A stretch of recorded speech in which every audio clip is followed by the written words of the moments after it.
창세기 40장 14절 15절 말씀 우리 한 목소리로 함께 읽겠습니다.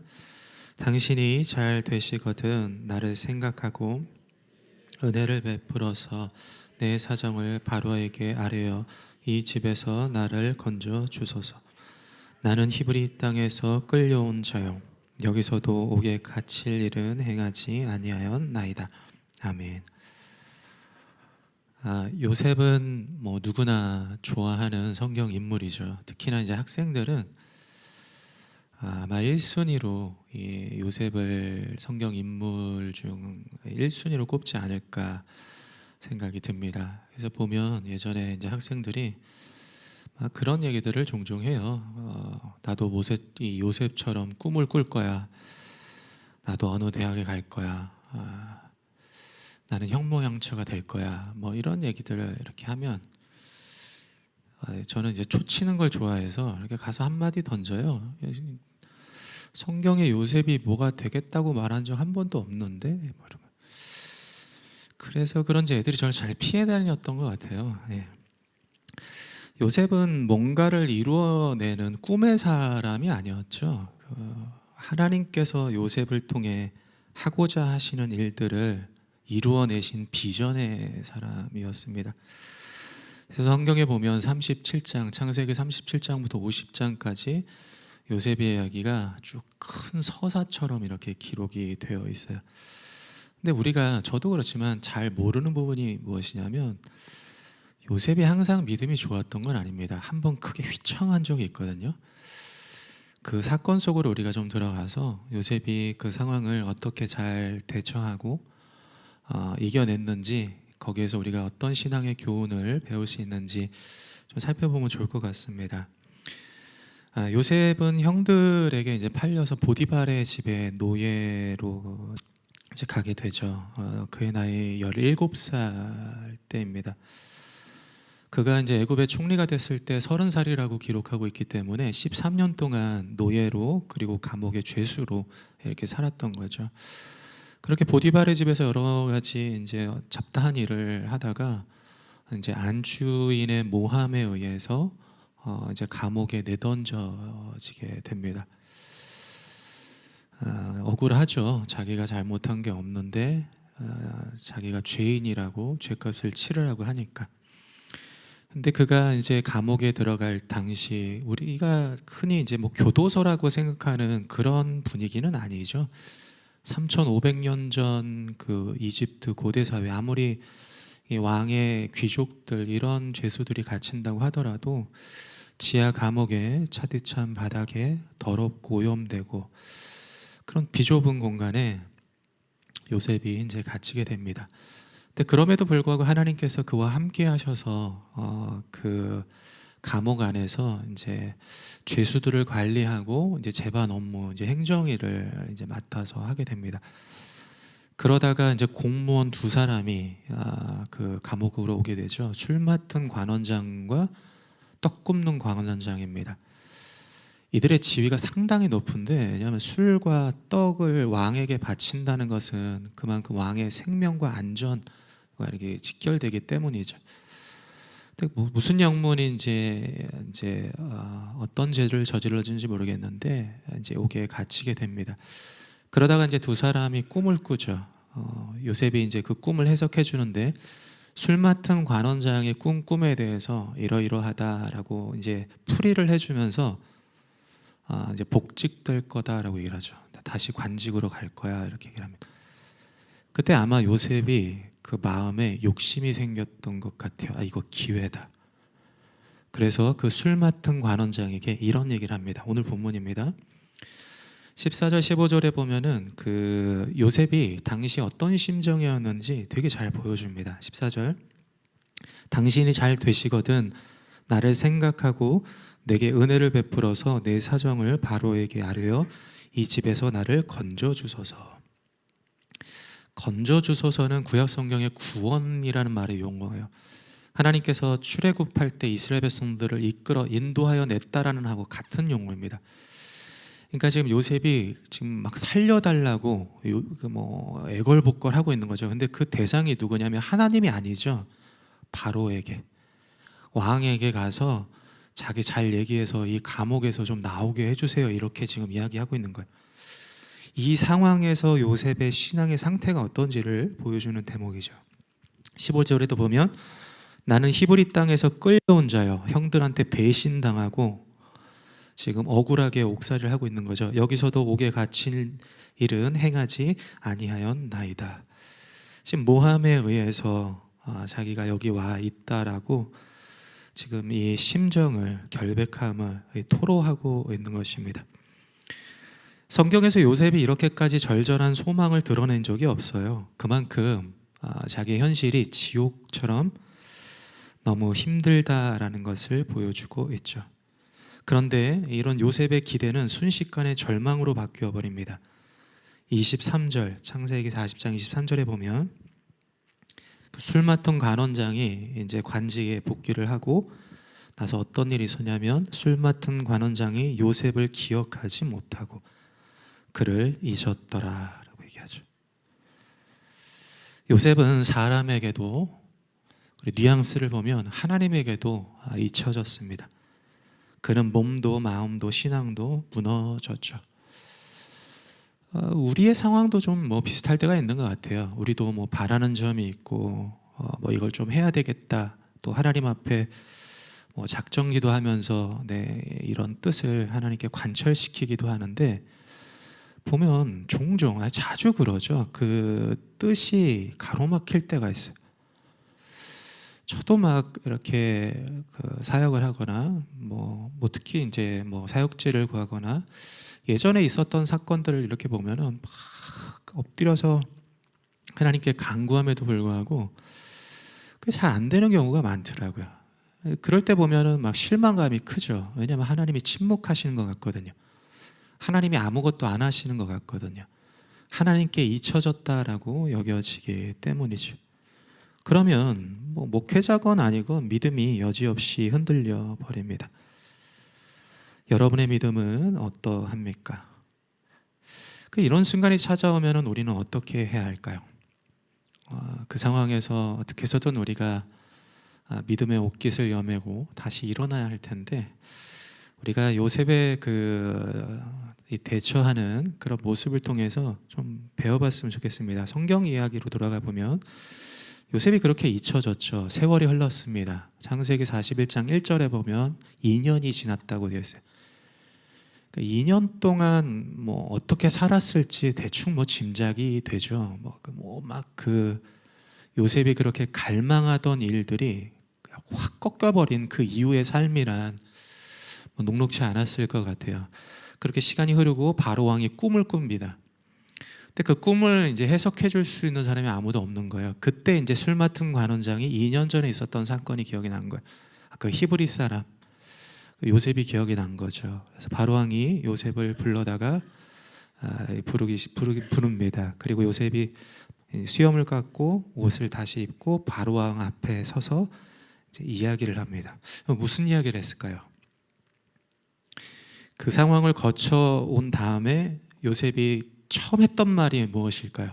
저 같으면 아마 첫 단어가 술 맡은 관원장이었을 것 같아요. 이놈의 자식이, 이렇게는 하진 않았겠죠. 고위직이니까 이 사람 기억해달라고 그렇게 얘기해놓고 했는데 은혜를 베풀지 않았네.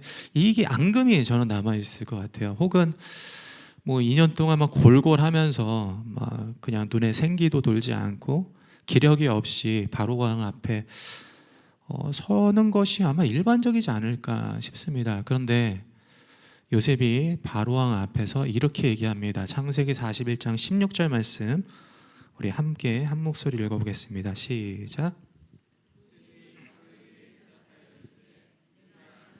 하나님께서 바로에게 편안한 대답을 하시리이다.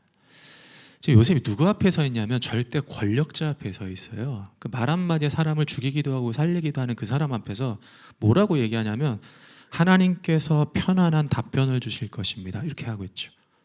편안한이라는 것은 샬롬이에요.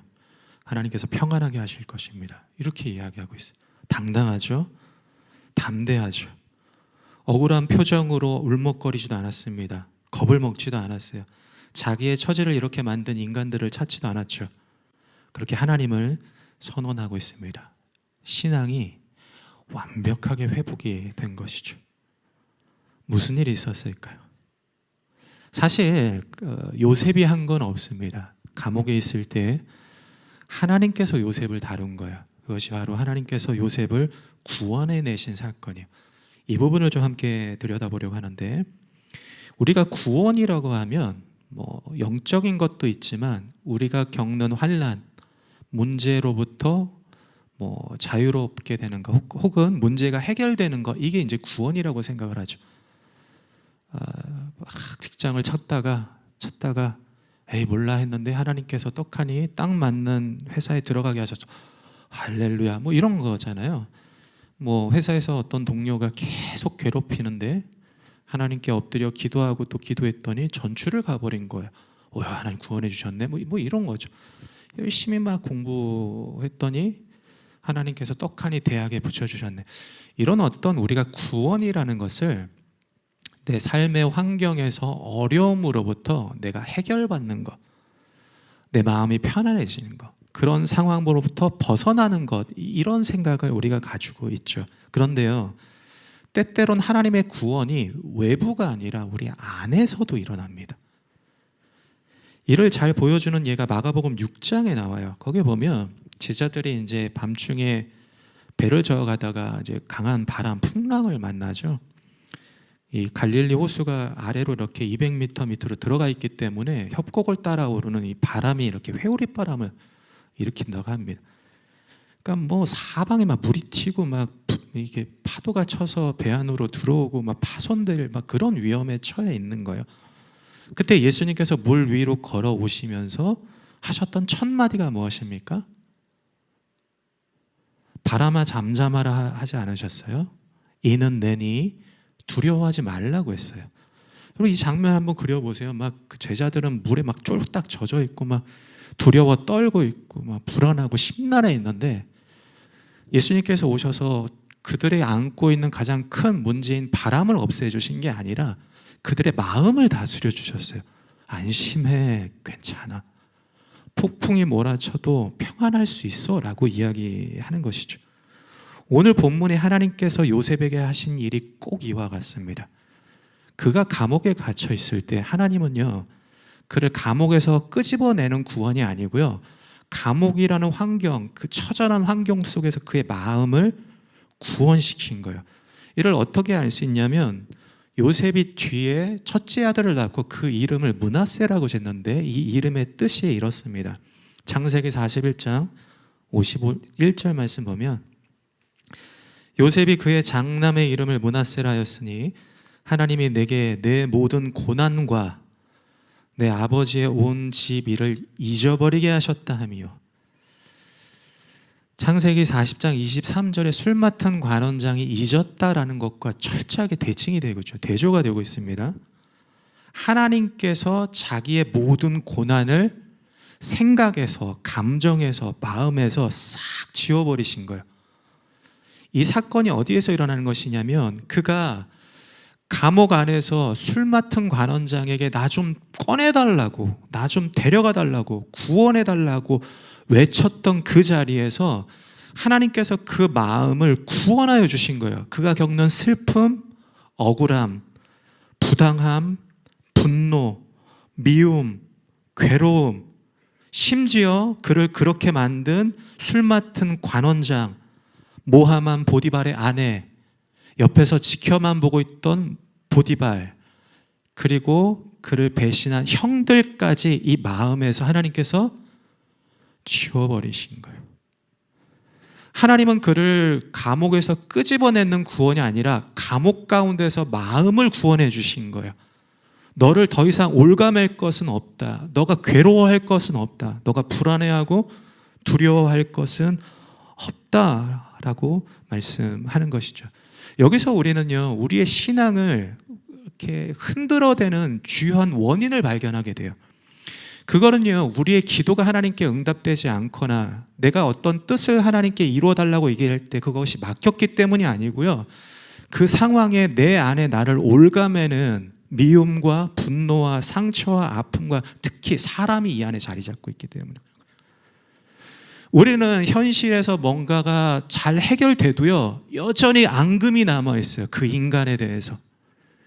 그 마음이 구원받지 못하면요 우리는 구원받은 게 아닌 거예요. 또 똑같은 상황에 오고 혹은 또 비슷한 어떤 환경이 내게 처해지면요 계속 그 문제가 내 안에 쓴뿌리로 인해서 그 사람에게 가는 거야. 그 인간 때문에 그렇다고, 보디발 때문에 그렇다고, 술 맡은 관원장 때문에 그렇다고. 근데 요셉이 2년 후에 나와서 그가 바로에게 한 말뿐만 아니라 그의 모든 말을 이렇게 살펴보면 술 맡은 관원장이나 보디발의 아내나 그 형들에 대한 이야기가 없어요. 그 입에서 싹 사라졌습니다. 그 말은 뭐냐면 마음으로부터 그 쓴뿌리가 해결이 된 것이죠. 이것이 하나님께서 우리를 구원하시는 방법입니다. 하나님께서 십자가에서 우리를 위해 행하시는 구속 사역이에요. 골로새서 2장 14절, 우리를 거스르고 불리하게 하는 법조문으로 쓴 증서를 지우고 제하여 버리사, 반복되고 있죠. 지우고 제하여 버리사 십자가에 못 박으신대요. 십자가에 못 박는 것은요 우리의 허물, 잘못, 죄, 미움, 분노, 상처, 사람에 대한 마음, 무책임, 죄책감, 이런 모든 것들을 하나님께서 십자가에 못 박아 지워버리신대요. 이것이 하나님께서 우리 안에서 행하시는 구원이죠. 그래서 구원의 은혜는 무엇이냐면 잊혀지는 은혜입니다.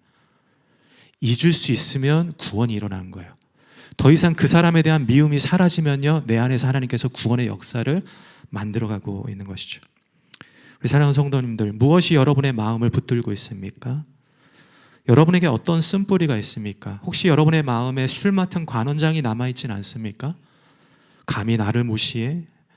내 부탁을 거절해? 라고 하면서 치우셔야 되는 거예요. 혹 여러분의 보디발의 아내와 같은 이가 있습니까? 나를 모함하고 뒤에서 소문을 퍼뜨려? 라고 하는 거죠. 혹 여러분에게 보디발과 같은 이가 있을 수 있죠. 내가 이렇게 힘들어하는데 무책임하게 쳐다만 보고 있어. 나를 도와주지도 않고. 또 이 요셉의 형들과 같은 이들이 있을 수 있죠. 내가 그렇게 믿었는데 나를 배신하고 뒤통수를 치네 라고 하면서 말이죠. 하나님은요 우리의 마음을 구원하십니다. 여전히 우리는 감옥 속에 살아갈 수 있고 막막한 현실 앞에 우리의 삶이 놓여져 있을 수 있지만 하나님은 우리 안에 있는 특별히 사람에 대한 우리를 상처내게 하고 우리를 불편하게 하고 우리를 괴롭게 하는 그 사람들의 마음을 싹 지워내셔서 평안하게, 안심되게, 두려워하지 않게, 하나님을 바라보게, 하나님을 찬양하게, 그렇게 우리를 구속하는 것이죠. 그럼 마음의 구원이 저와 여러분들의 그 10년 가운데 하나님의 역사로 나타나기를 주님의 이름으로 축복합니다. 그렇게 감옥에서 있었던 이 요셉의 사건은요 요셉이 앞으로 하는 일들을 나타내게 합니다. 하나님은 이 요셉을 구원시키셔서 그냥 내비두지 않았어요. 요셉은 그 감옥 안에서 두 가지를 해야 합니다. 첫째, 영성이고요. 둘째는 실력입니다. 영성이 깊어졌고 그 감옥에서 둘째, 실력을 쌓았어요. 이게 우리가 이제 가져야 할 자세인데 하나씩 좀 살펴보겠습니다. 첫 번째, 요셉은 감옥에서 영적으로 깊어졌습니다. 성경에서 말씀하는 믿음은 관계적이에요. 믿음이 좋다, 잘 안다는 의미입니다. 우리가 그렇죠. 우리가 사람들 사이에도 그렇지 않습니까? 그 사람 뭐 이렇게 사이가 좋은 분들 보면요, 서로를 너무 잘 알아요. 요거 좀 조심하고, 요거 좀 좋아하고 그런 것들을 잘 이렇게 서로 다루어가는 것을 볼 수가 있죠. 제 자랑인 것 같아 죄송하지만 제가 한 말씀 드리고 싶은 게 있다면 제 일평생의 가장 큰 업적이 뭘까요? 뭐 잘 모르시겠죠. 저를 잘 모르시니. 제가 정말 피나는 연구와 노력, 방대한 자료를 탐구하고 공부해서 얻어낸 최고의 성과가 있습니다. 그 아내도 너무 자랑스러워해서 저한테 종종 이렇게 얘기를 해요. 저한테 아내가 당신은 문명희 박사야. 문명희는 제 아내 이름입니다. 그러니까 제가 아내를 너무 잘 안다는 거예요. 어떻게 알았지? 어떻게 그렇게 잘 알지? 제가 그런 얘기를 들을 때마다 내가 지금까지 참아왔던 모진 수모와 고통을 견뎌낸 보람이 있다. 제가 저 사람을 우리 아내를 알기 위해서 정말 많이 노력했거든요. 그게 설교하다 박수 받기는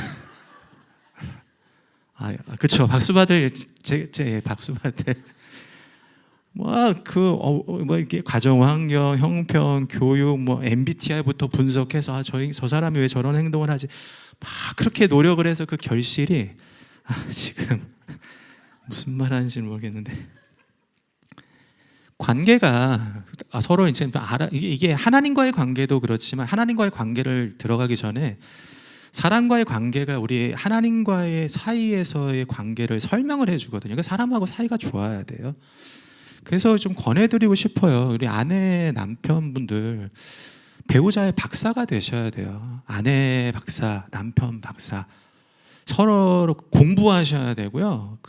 왜 저렇게 하는지 이해하고 알아가는 과정이 필요한 것 같아요. 제가 일전에 이제 유튜브 영상을 하나 봤는데 거기서 이제 고려대학교 교수님이 그런 얘기를 하더라고요. 왜 가족에게 더 모질게 대할까?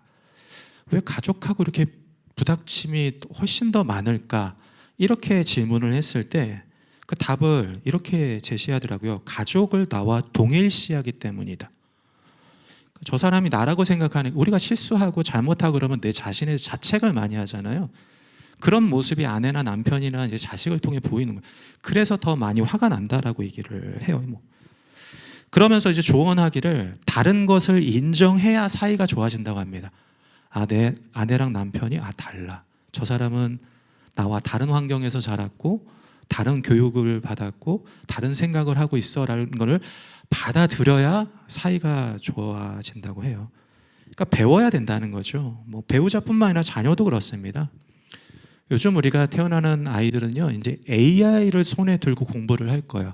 그러니까 학습 방법이 우리랑 전혀 달라요. 근데 그런 아이를 우리가 우리의 사고 방식을 어떻게 이해할 수 있나?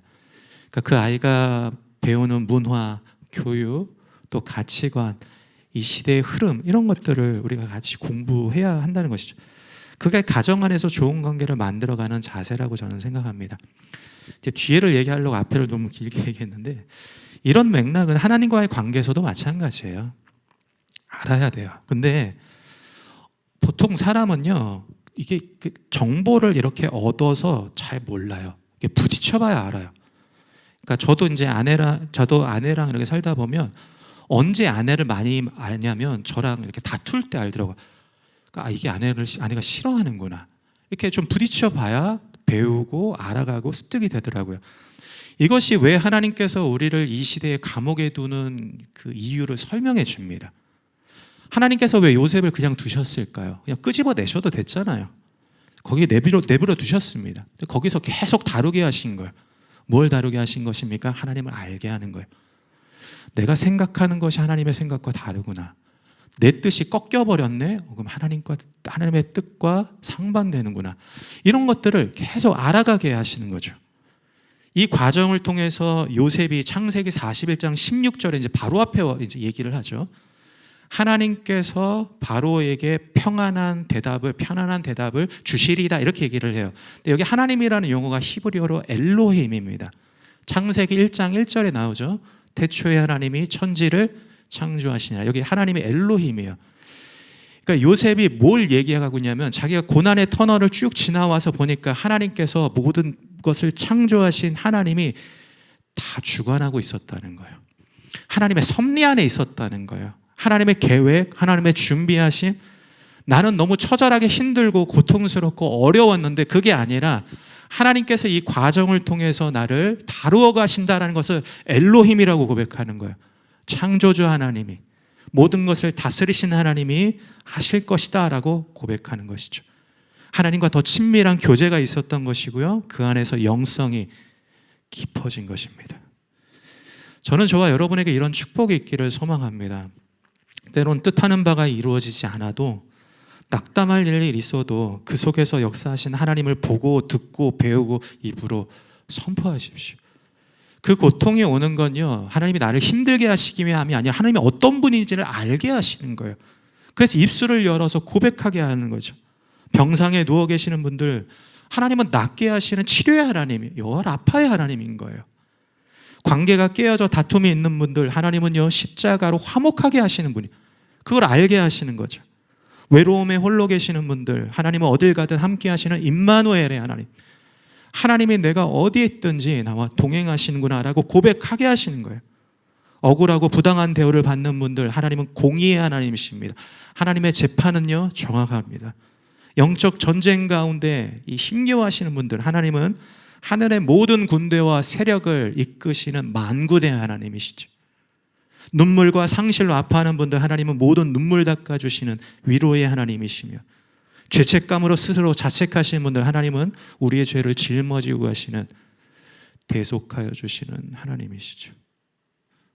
여러분이 어디에서 삶이 막힌다, 답답하다, 갑갑하다, 내 뜻이 꺾여져 버렸다라고 생각되는 자리에서 눈을 들어 하나님을 바라보십시오. 하나님이 어떤 분이신지, 하나님께서 여러분을 통해 어떻게 역사하신지를 보고 듣고 깨닫게 하실 것입니다. 그 은혜가 저와 여러분의 삶 가운데 나타나기를 축복합니다. 두 번째는 요셉이 감옥에서 실력을 쌓았습니다. 그 영성과 실력이 같이 가요. 그러니까 하나님이 준비시키는 사람은요, 이 밸런스가 좋죠. 그러니까 기도만 하는 게 아니고요, 도구를 연장을 들고 하나님을 위해 일하게 하시는 거예요. 바로가 요셉을 부르고 이제 자기의 꿈을 들려줍니다. 요셉이 이제 그 꿈을 해석하죠. 7년 풍년이 있을 거고 7년 흉년이 있을 것입니다. 하고 풀이를 해줘요. 여기까지 하면 되잖아요. 근데 그 뒤에 보면 요셉이 말을 덧붙입니다. 창세기 41장 34절 36절 보면 이렇게 기록되어 있죠. 바로께서는 또 이같이 행하사 나라 안에 감독관들을 두어, 지금 이렇게 하라고 왕한테 지금 제시하는 거죠. 그 7해 풍년에 애굽 땅의 5분의 1을 거두되 그들로 장차올 풍년의 모든 곡물을 거두고 그 곡물을 바로의 손에 돌려 양식을 위하여 각 성읍에 쌓아두게 하소서. 이와 같이 그 곡물을 이 땅에 저장하여 애굽 땅에 임할 7해 흉년에 대비하시면 땅이 이 흉년으로 말미암아 망하지 아니하리라. 분석을 하고요, 평가를 하고요, 판단을 하고 앞으로 이렇게 될 것이다 라고 해서 제시를 하고 있는 거예요. 이렇게 하면 안 망할 거예요 라고 하고 있죠. 굉장한 실력입니다. 근데 이 실력이 어디서 나온 겁니까? 지금 요셉은요 감옥에서 바로 나온 상태예요. 어디 가서 학교 가서 공부한 게 아니고요, 뭐 연구한 게 아니고 그냥 감옥에서 2년 동안 갇혀 있으면서 나 못해라고 자포자기한 게 아니라 자기에게 맡겨준 일들 죄수 관리하고, 당신 일로 가십시오, 절로 가십시오, 지금 나가십시오, 스케줄 관리하고 행정 업무하고 그 일을 숙달되게 하면서 이 일들이 하나님의 역사를 지금 만들어내고 있는 것이죠. 요셉이 자기의 신앙이 부진해도 한번 침체됐어도요 자기 역할은 붙들고 있었습니다. 이는 신앙을 되찾는 데 있어서 굉장히 중요한 자세예요.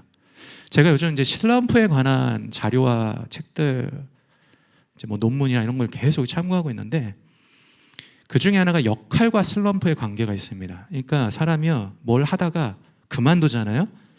그럼 침체가 확 와버립니다. 예를 들어서 어머니가 우리 아이들 이제 어렸을 때부터 이제 뒷바라지하고 막 먹이고 입히고 막 해가지고 잘 키웠단 말이에요. 근데 얘가 이제 대학을 간다고 해서 기숙사로 다 가버리잖아요. 그러면 이제 어머니들은요 굉장한 이제 슬럼프가 오는 거예요. 그 전까지는 누구의 엄마였는데 지금 그럴 수가 없는 거예요. 나는 누구지? 이런 마음이 그 안에 들게 되는 것이죠. 역할 상실로 인해서 삶의 의욕을 잃을 수 있는 거예요. 사람은 자기 효능감이라 그러죠. 내가 무엇을 하느냐에 따라 자기의 가치를 찾으려는 경향이 있어요. 신앙도 비슷합니다. 제가 이제 아이들, 학생들 이렇게 많이 가르쳐 봤지만 뭐 그런 얘기 종종 해요. 좀 힘들어서 전도사님 좀 뭐 리더 안 하고 싶어요. 혹은 뭐 이거 좀 내려놓고 예배만 드리고 싶어요 하면 거의 열이면 열, 신앙도 같이 이렇게 고꾸라집니다. 그래서 제가 그때는 이제 잘 몰랐는데 나중에 보니까 그래도 이제 권유를 계속 하게 되죠. 그냥 조그만 거라도 어렵지 않은 거, 너가 할 수 있는 일, 하나님을 위해 할 수 있는 일을 했으면 좋겠다. 이렇게 이제 권유를 하게 되는데 우리도 마찬가지입니다. 우리가 주를 위한 수고를 포기하면요, 신앙은 더 힘들어지게 돼 있어요. 이게 절대 쉬는 게 아니에요. 내가 하나님을 위해 할 수 있는 게 없네 라는 말이 나와요, 나중에.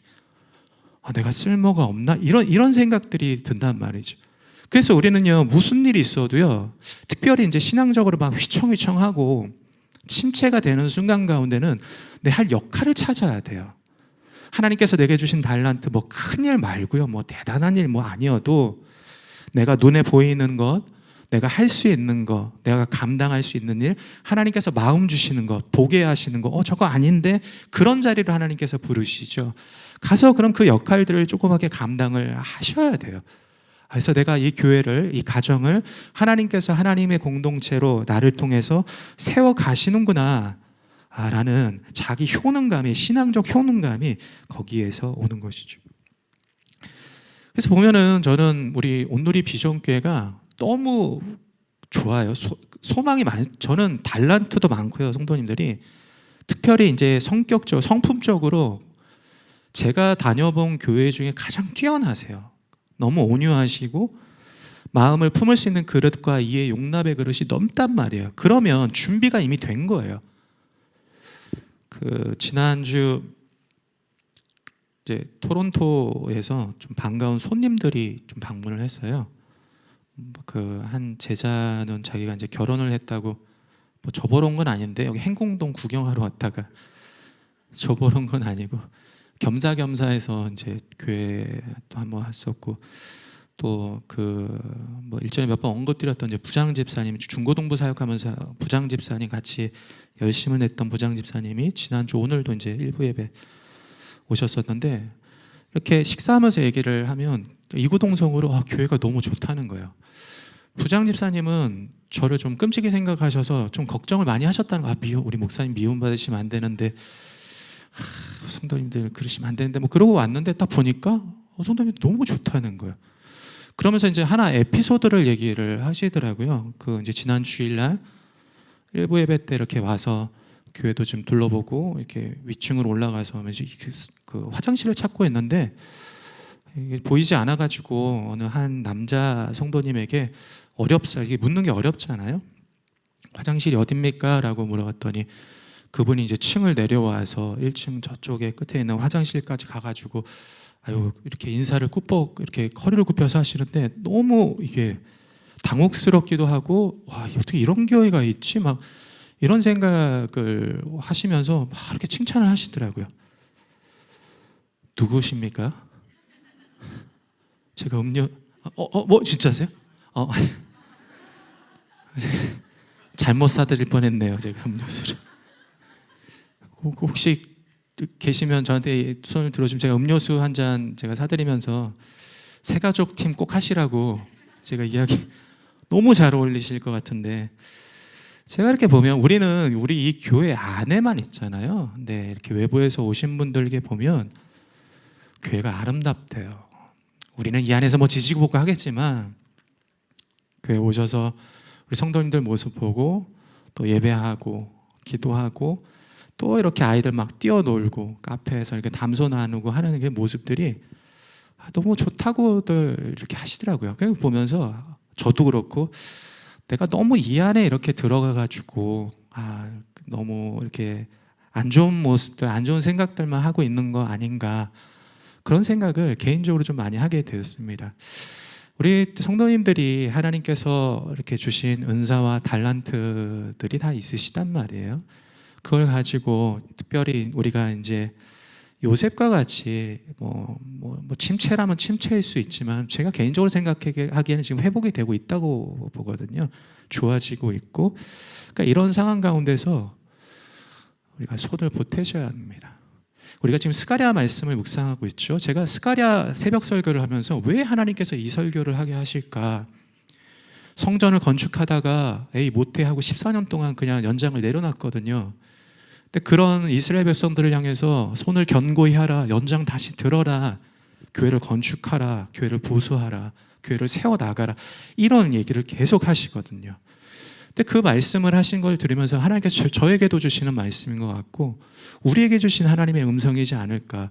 그렇게 해서 하나님께서 어떤 일들을 하십니까? 스가랴 보십시오. 하나님께서 많은 이 사람들이 성전으로 몰려오게 하신대요.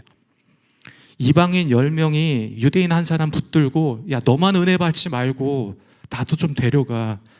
하나님이 함께 하신 걸 내가 알아. 나도 좀 데려가. 이렇게 하거든요. 스가랴 말씀에. 그런 일들이 우리가 준비되고 또 우리가 수고하고 우리가 헌신하고 우리가 교회를 그렇게 세워 나아갈 때에 하나님께서 우리 교회 가운데 일어나게 하실 그 놀라운 하나님 은혜의 역사인가 하는 개인적인 바람과 소망을 품게 되더라고요. 그러므로 또 돌고 돌아서 이렇게 좀 보이는 자리마다 이렇게 교회를 좀 이렇게 섬겨주시면 좋을 것 같습니다. 저도 이제 개인적으로 생각을 많이 하고 있는데 올해 사역 마치고 또 내년에는 어떤 부분들을 우리 성도님들께 도움을 드리고 또 신앙적으로 잘 세워갈 수 있을까 또 고민을 하고 있거든요. 그렇게 우리가 함께 손을 보태고 우리가 가진 하나님이 주신 영성과 그리고 하나님이 주신 달란트 그 실력을 가지고 우리 있는 자리에서 준비된 자리에서 하나님을 위해 애쓰고 섬길 때에 하나님께서 이 교회 가운데 많은 사람들이 몰려오게 하시고 부흥하게 하시며 하나님의 그런 크신 역사가 나타나는 그런 교회가 되기를 예수님의 이름으로 축복합니다. 우리 함께 기도하겠습니다. 우리 찬양하고 기도하겠습니다.